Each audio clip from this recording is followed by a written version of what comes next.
Bueno, hoy lo que vamos a ver son algunos parámetros para poder evaluar la eficiencia de nuestro diseño estructural, teniendo en cuenta una eficiencia desde el punto de vista del comportamiento torsional y una eficiencia desde el punto de vista del comportamiento de las deformaciones o de las distorsiones por nivel. Para esto vamos a trabajar con las alternativas que les habíamos dado, ¿no es cierto?, que debían ser modeladas y en función de los predimensionados establecer las dimensiones de las diferentes componentes. En ellas hay a priori, ¿no es cierto?, alguna excentricidad, ¿no es cierto?, que nos va a permitir hacer esas diferentes evaluaciones. En el primer caso es un edificio que está constituido en una dirección por pórtico y en la otra por pórticos vinculados con tabique. En el segundo caso es una alternativa de pórticos y tabique en ambas direcciones, ya que tiene un tabique en L. Y en el tercer caso es una alternativa donde está constituido principalmente por pórticos y la estructura está separada en dos partes, ya que existen juntas estructurales.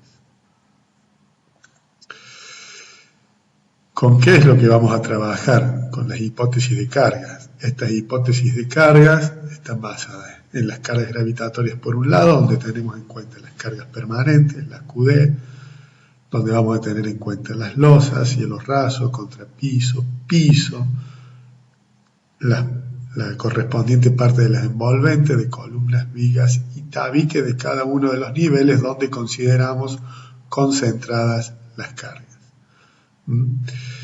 Y también lo que son las cargas variables, el QD, que están en función de las sobrecargas de uso. ¿De dónde van a salir las valoraciones de estas cargas? A través del análisis de carga y del predimensionado de la estructura.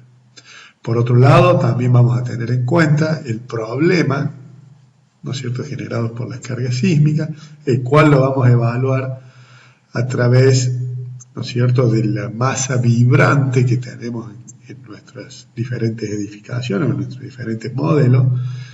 Ya hemos visto, ¿no es cierto?, cómo calcular ese porcentaje que le vamos a aplicar como fuerza estática equivalente, que es un porcentaje de la masa vibrante.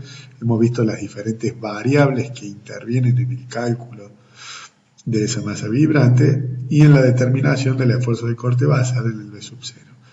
Entre esas variantes, desde el punto de vista de las cargas, aparecen, ¿no es cierto?, las cargas permanentes, que van a ser estas masas vibrantes, más un porcentaje de las cargas variables, ¿no es cierto?, en función del destino. ¿De dónde van a surgir estas cargas sísmicas? A través del análisis de las cargas sísmicas, que lo efectuamos con la planilla del V sub 0, que no hace otra cosa que, ¿no es cierto?, relacionar los diferentes parámetros y calcular ese porcentaje de masa vibrante que le vamos a aplicar como fuerza horizontal para simular o tratar de ver el comportamiento de la estructura frente al efecto sísmico. ¿Cómo lo vamos a cargar en el programa? Bueno, a través de los diferentes estados de carga o las hipótesis de carga. Por defecto tenemos la carga muerta, donde podemos involucrar también el peso propio que lo calcula automáticamente el programa. Vamos a agregar otras hipótesis como la carga viva, el sismo en Z y el sismo en X, donde vamos a estudiar nuestra estructura a través de aplicarle estas fuerzas horizontales en dos direcciones ortogonales. ¿Qué combinación vamos a hacer con esas hipótesis? Las combinaciones que nos determina el código vigente, ¿no es cierto?, el CIRSOC 103, parte 1, nos establece que debemos estudiar nuestra edificación con un estado de carga donde tengamos en cuenta las cargas permanentes multiplicado o aumentadas en un 20%, más menos, esto quiere decir en las dos direcciones, ¿no es cierto?, el efecto del sismo, sin ninguna mayoración, más un porcentaje de la carga viva, que eso está en función, ¿no es cierto?, del destino del edificio, más un porcentaje de las cargas de nieve si correspondiera a la zona donde estamos trabajando. Eso sería una hipótesis de mayoración, ¿no es cierto?, de las cargas muertas, que esto puede contemplar algún tipo de construcción donde, ¿no es cierto?, en el cálculo se ha tenido la previsión de considerar diferentes espesores para cada uno de los elementos. Y otra de las hipótesis es, ¿no es cierto?, tomar la carga viva, pero con un porcentaje menor, o sea, como si el edificio fuese más liviano de lo que nosotros habíamos previsto. Y la combinación en más y en menos del sismo para ambas direcciones. De ahí surgen estas 8 combinaciones, ¿no es cierto?, donde tienen en cuenta la mayoración de las cargas muertas, el porcentaje de cargas vivas, el sismo en una dirección, el sismo con sentido contrario en la misma dirección y luego la variante, ¿no es cierto?, del sismo en la otra dirección. Lo mismo, ¿no es cierto?, se completan las variantes de las diferentes alternativas con la carga muerta valorada en una disminución de la misma en un 90%. Estas serían las combinaciones con las que vamos a estudiar el comportamiento de nuestras construcciones frente a las fuerzas horizontales. Dentro de lo que es el análisis estructural, de lo que hablamos recientemente, ¿no es cierto?, que nosotros vamos a tomar algunos parámetros iniciales del control de la eficiencia o del comportamiento de nuestra estructura. Tenemos parámetros de torsión y parámetros de rigidez. Los parámetros de torsión son evaluaciones en planta, o sea, del comportamiento en planta de nuestra construcción, y los parámetros de rigidez son evaluaciones del comportamiento de la regularidad o de la forma de deformarse del edificio en altura. Estas condiciones de regularidad en planta están determinadas de la siguiente manera, ¿no es cierto? El edificio puede ser de bajo problema torsional o con baja irregularidad torsional, ¿no es cierto?, cuando los desplazamientos relativos de los extremos de los pisos está en una relación menor a un 20%. Son estructuras con irregularidad torsional media cuando en algún nivel o masa se cumple que ese desplazamiento relativo, que ya vamos a ver cómo se mide entre los extremos, ¿no es cierto?, de los diferentes niveles, está en una relación entre 1.2 y 1.4. Y son estructuras con irregularidad torsional extrema cuando en algún nivel o masa se cumple que ese desplazamiento relativo es mayor a 1.4 o a ese 40% que está estableciendo el reglamento. Luego tenemos otro parámetro de las condicionantes de la regularidad en planta, son donde va definiendo, ¿no es cierto?, qué es lo que es una estructura regular y qué es lo que es una estructura irregular. Entonces toma como una estructura regular cuando los elementos resistentes para la acción sísmica son continuos en altura y el esfuerzo se mantiene en un único plano vertical. Esto quiere decir que hay continuidad entre los elementos verticales, ¿no es cierto?, que componen el esquema estructural y no se producen cortes abruptos de lo que sería una columna o un tabique. Otra definición de lo que es una estructura regular, ¿no es cierto?, es cuando tenemos elementos resistentes perpendiculares entre sí o con doble simetría. Otro parámetro que define la regularidad de la estructura es cuando la proyección de la planta se extiende más allá de la esquina entrante en una longitud menor al 15% de las dimensiones de la planta en la dirección del análisis. Eso quiere decir que cuando el desplome de una planta con respecto a la otra no supera ese 15%, la estructura se la puede considerar como regular. Si no se cumple esa condición, la estructura pasa, ¿no es cierto?, a estar en una condición de irregularidad y eso condiciona el método de análisis con el que podemos estudiar nuestra estructura. Estas serían las condicionantes en planta para poder establecer estos parámetros, ¿no es cierto?, de regularidad e irregularidad de nuestra estructura. Las condicionantes de regularidad en la altura, ¿no es cierto?, ahora quedan establecidas de la siguiente manera. Son estructuras regulares o con irregularidad baja en dirección cuando en todos los niveles o masas se cumple que el desplazamiento, ¿no es cierto?, del extremo de un nivel con respecto al extremo del nivel inmediatamente inferior y superior guarda una relación menor al 40%, ese desplazamiento relativo. Esas serían estructuras que guardan una cierta regularidad. Luego aparecen unas estructuras o se pueden calificar las estructuras con una rigidez, una irregularidad media, cuando en algún nivel esa relación de desplazamiento relativo guarda una proporción entre 1,4 y 1,7. Y son estructuras con irregularidad, ¿no es cierto?, en altura, cuando esa relación de rigidez de cada uno de los niveles está por arriba del 1,7, que es el valor de un 70%, ¿no es cierto?, de la diferencia de la rigidez en cuanto a los diferentes niveles.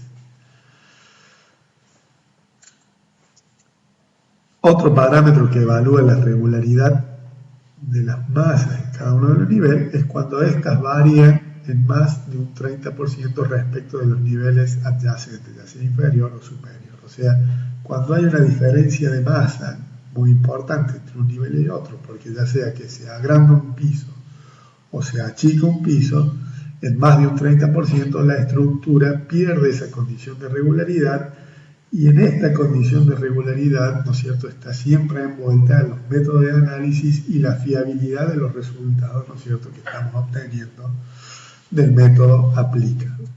Otro parámetro de regularidad, ¿no es cierto?, de los elementos verticales son cuando se producen retranqueos, ¿no es cierto?, en el plano inferior en función de la longitud de los elementos, o se producen incrementos en las dimensiones de los componentes hacia abajo, o sea, cuando hay una diferencia importante en las dimensiones de los elementos que constituyen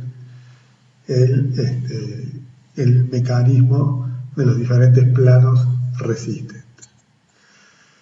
Y también son estructuras regulares de resistencia cuando en todos los niveles la resistencia lateral es superior al 80% de la resistencia del nivel inmediato superior, ¿no es cierto? Esto tiene que ver con esa relación de resistencia entre un nivel con respecto al otro y siempre apuntando a una distribución lo más homogénea posible. El límite lo establece en ese 80%, en esa relación de rigideces entre un piso superior y un piso inferior.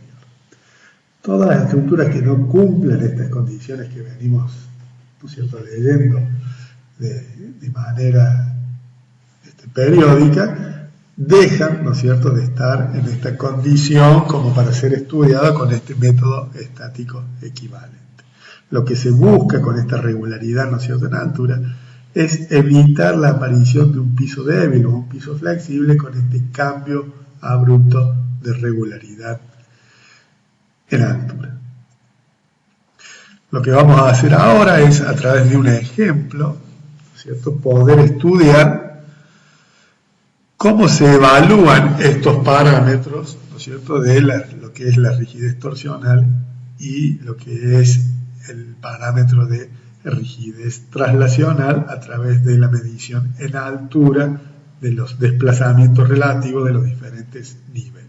Acá tenemos la presentación, ¿no es cierto?, de una estructura donde se trata de pórticos en ambas direcciones y se ha diseñado un tabique en L en un extremo de la estructura, generando así una asimetría importante en la misma.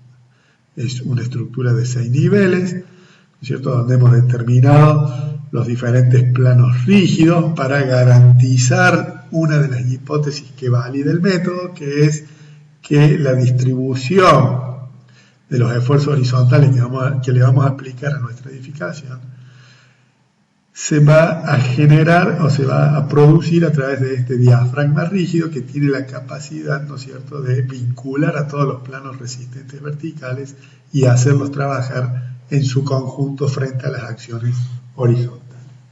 En este caso, vamos a estudiar, ¿no es cierto?, el comportamiento del edificio aplicándoles las fuerzas horizontales estáticas equivalentes que hemos calculado para nuestro edificio, primero en la dirección Z, luego en la dirección X, y estas fuerzas han sido calculadas, ¿no es cierto?, a través del análisis de carga de lo que son las fuerzas sísmicas por medio, ¿no es cierto?, de la planilla de B sub 0, donde hemos determinado la zona sísmica, el tipo de suelo, el número de niveles, el factor de riesgo, el tipo de planos resistentes verticales, donde hemos tomado una combinación de pórticos con tabique. Hemos determinado, ¿no es cierto?, la masa vibrante de cada uno de los niveles y a partir de ahí hemos obtenido la fuerza sísmica, que son las fuerzas sísmicas que le hemos aplicado en cada uno de los niveles, ¿no es cierto?, para generar esta condición, ¿no es cierto?, que me impone el sismo, que no tenemos que olvidar que es una acción dinámica, la cual nosotros estamos estudiando a través de este método estático equivalente, a través de una simulación, ¿no es cierto?, para poder establecer cuál es el comportamiento. Bueno, vamos a evaluar el primer control de deformación, ¿no es cierto?, que es el control de rotaciones, para lo cual vamos a establecer la regularidad de nuestra construcción. Los edificios los podemos, a partir de este control, los podemos clasificar en edificios con una regularidad, una irregularidad media o una irregularidad extrema. Y eso, la normativa lo establece en función de los desplazamientos relativos de los bordes de los entrepisos, ¿sí? Y lo cuantifica, ¿no es cierto?, tomando una relación de estos desplazamientos relativos en una valoración porcentual entre un 20%, entre un 20 y un 40% y mayor a un 40% de esos desplazamientos relativos. ¿Cómo lo vamos a evaluar a esta regularidad? Nosotros tenemos los desplazamientos relativos que se producen por el efecto torsional de la asimetría entre el centro de masa y el centro de rigidez. Vamos a tomar esos desplazamientos relativos en las plantas donde se produce ese mayor desplazamiento, con ese desplazamiento máximo del borde de la construcción, lo vamos a comparar con un desplazamiento promedio que se produzca entre ambos niveles, tomando en cuenta el desplazamiento máximo y el desplazamiento en el extremo opuesto del lado donde hemos tomado ese máximo desplazamiento relativo. Acá tenemos, ¿no es cierto?, la definición de lo que es el delta BK, que sería el desplazamiento de borde de un piso, del piso que tomamos como referencia. Ese sería el desplazamiento máximo del borde de la construcción. Luego tenemos el desplazamiento promedio del borde de la construcción, que no es otra cosa que tomar los desplazamientos relativos máximos entre niveles, los desplazamientos relativos mínimos o los opuestos a los que hemos tomado anteriormente, sacamos el promedio de esa situación y vamos a comparar, ¿no es cierto?, ese desplazamiento máximo con el desplazamiento promedio para poder establecer esa relación porcentual. Si está por debajo del 20%, tenemos una regularidad en la estructura en este análisis en planta de lo que es la deformación rotacional. Si está entre el 20 y el 40%, tenemos una irregularidad media, o sea que el comportamiento ya no va a ser tan claro. Y si tenemos un cociente que supera esa valoración del 40%, ese porcentual del 1.4, la irregularidad es extrema y eso condiciona el método de análisis y también condiciona la lectura del comportamiento de nuestra construcción, más allá de generar también, ¿no es cierto?, un sobreesfuerzo en los diferentes elementos que componen el esquema estructural. Este sería el parámetro inicial y principal, con el cual vamos a evaluar la eficiencia de nuestra propuesta estructural. ¿Sí? Entonces, quiero destacar esa situación, que va a ser el primer parámetro de control con el cual nosotros vamos a evaluar el comportamiento de la estructura. Y es una de las herramientas que tenemos a través del diseño de poder optimizar o de hacer más eficiente el comportamiento de nuestra estructura.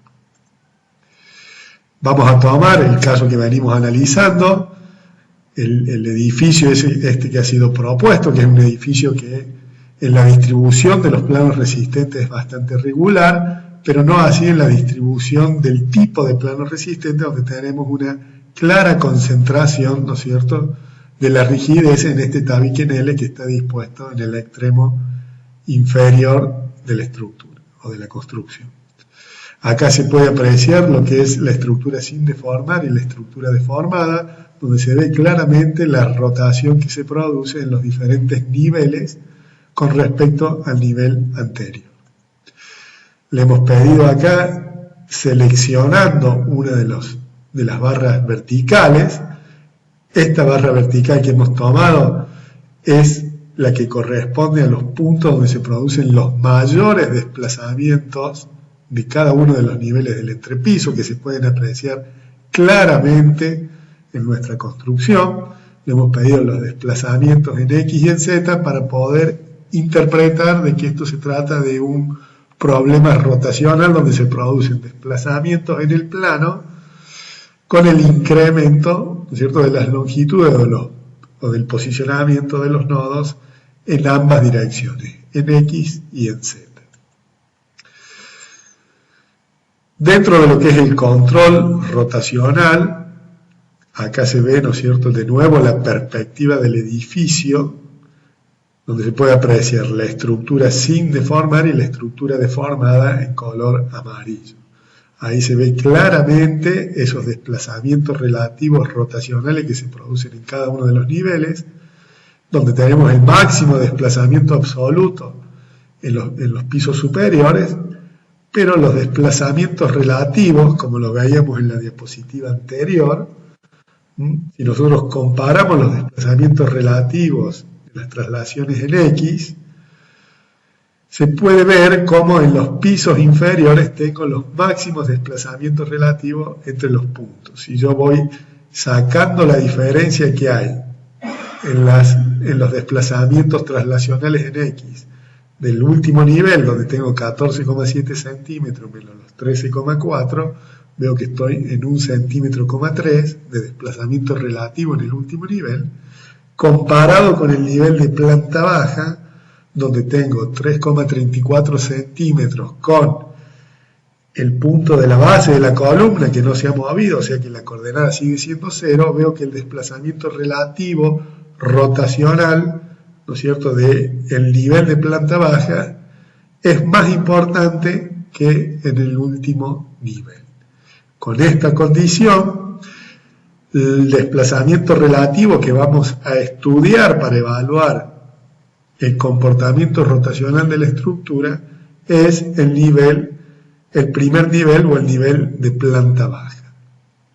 Acá tenemos resaltado, ¿no es cierto?, lo que sería el encuadre del arranque de las columnas en su punto de vinculación con las fundaciones, ¿sí?, donde todas las coordenadas se han mantenido en 0 porque tenemos la condición de empotrado en la base de las columnas, y la rotación que se ha producido en este primer nivel, ¿no es cierto?, que sería el nivel 1 y donde se puede apreciar el desplazamiento relativo que existe entre los dos puntos extremos que más se han desplazado, que son en el extremo superior derecho de nuestra construcción.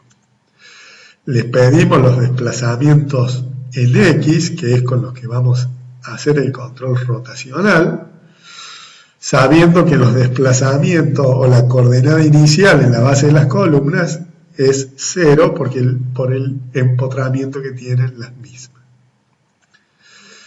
Vamos a hacer ese control, ¿no es cierto?, de los desplazamientos absolutos. Tenemos el desplazamiento en el primer nivel comparado con el nivel de planta baja. sacamos la diferencia, luego tenemos el desplazamiento del punto opuesto que concurren en el mismo lado, ¿no es cierto?, donde tenemos 0,48 centímetros comparados con el 0,0.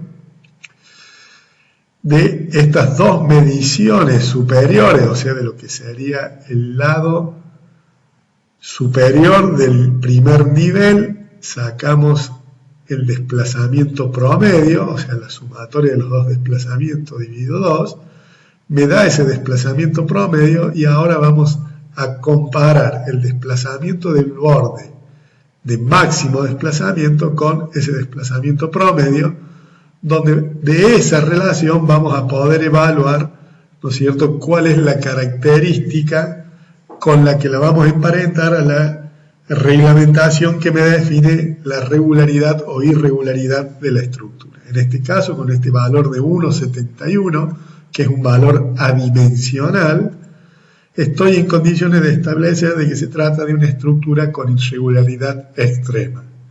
¿Qué consecuencia tiene esto? Bueno, en primer lugar, que tiene un sobreesfuerzo, ¿no es cierto?, sobre las diferentes partes de mis componentes estructurales. Y en segundo lugar, y que no es menor, es que en función del método de análisis que yo voy a aplicar, van a ser las condicionantes que me está exigiendo esta relación dimensional. En zona sísmica 1 y 2 se debiera analizar con una excentricidad adicional de más o menos el 10% de la longitud de la planta perpendicular a la dirección de análisis. Y en zonas 3 y 4 se deberá rediseñar la estructura. En este caso, que nosotros la habíamos ubicado a la construcción en la zona sísmica 4, no tendríamos posibilidad de analizarla con el método con el que lo venimos haciendo, sino que tendríamos que o cambiar de método, hacer un método de análisis dinámico, o un rediseño de la estructura. Quiero dejar en claro que el objetivo que nosotros perseguimos es lograr estructuras con una máxima regularidad. Entonces, a pesar de que la normativa nos permitiera, por una cuestión de zona sísmica, y a través de un castigo aumentando la excentricidad inicial, poder analizarla, el objetivo del diseño estructural que nosotros perseguimos es justamente hacerlas más eficientes a través de poder modificar el diseño y lograr esa regularidad torsional.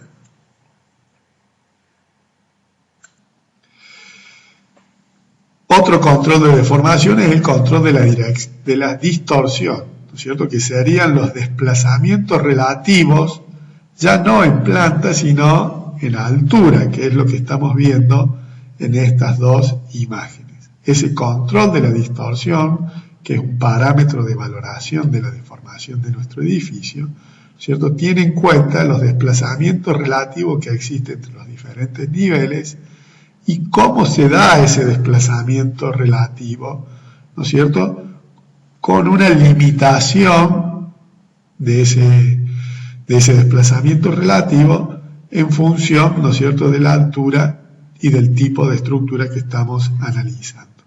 La idea, ¿no es cierto?, y lo que está representado acá en esta imagen, ¿no es cierto?, son dos esquemas donde tengo el mismo desplazamiento máximo para ambas construcciones, solo que en esta acá de la izquierda tengo un desplazamiento relativo nivel a nivel bastante regular, ¿sí? La diferencia que hay entre el punto extremo de un nivel con respecto al punto extremo del nivel inferior guarda una relación en todos los niveles de nuestra edificación. Mientras que en el ejemplo de la derecha yo tengo, ¿no es cierto?, desplazamientos relativos muy bajos en algunos pisos y se ha incrementado notablemente en un piso intermedio, develando, ¿no es cierto?, la diferencia de rigideces entre esos niveles. En el ejemplo de la izquierda yo tengo relación de rigideces similares entre los diferentes pisos, entonces eso genera desplazamientos relativos también distribuidos de manera regular.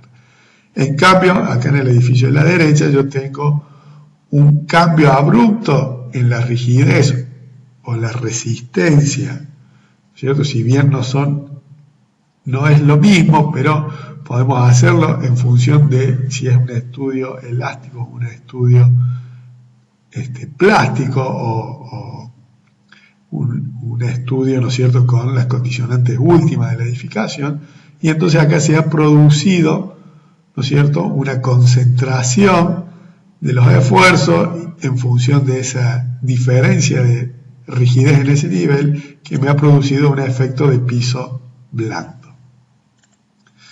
¿Sí? Esa distorsión por piso tiene en cuenta los desplazamientos relativos dividido la altura de cada nivel, ¿no es cierto? Pues yo puedo tener diferentes alturas que va a generar un comportamiento diferencial en los diferentes pisos. Ese desplazamiento relativo entre los diferentes niveles tiene en cuenta el desplazamiento último de cada uno de los niveles con respecto al desplazamiento último del nivel inmediatamente inferior. ¿Cómo está valorado ese control de la distorsión? ¿No es cierto? Del que hablábamos anteriormente. Estos desplazamientos últimos se determinan a través del desplazamiento elástico, que es la lectura que nosotros vamos a hacer del software, de esos desplazamientos que veíamos anteriormente, multiplicados por un coeficiente de deformación, ¿sí? Ese coeficiente de deformación está relacionado con el tipo estructural y con el valor de la ductilidad o ese factor de reducción que habíamos utilizado para el cálculo de la fuerza sísmica. En este caso, que era un sistema de pórtico-tabique, ese factor de reducción era 6 y este coeficiente de deformación es 5, o sea que lo estamos casi multiplicando por esa reducción que habíamos hecho de la fuerza sísmica con la que analizábamos nuestro edificio. Y un factor de riesgo, dividido un factor de riesgo que tiene en cuenta, ¿no es cierto?, el destino de nuestra edificación. ¿Cierto? Cada uno de estos componentes está descrito acá, lo que significa cada uno de ellos. Entonces, esa distorsión horizontal, ¿cierto?, esa distorsión horizontal está determinada por la diferencia de los desplazamientos relativos dividido la altura del entrepiso o del nivel que estamos estudiando. Y esa distorsión está definida, ese valor límite de la distorsión horizontal, para los diferentes grupos de construcción.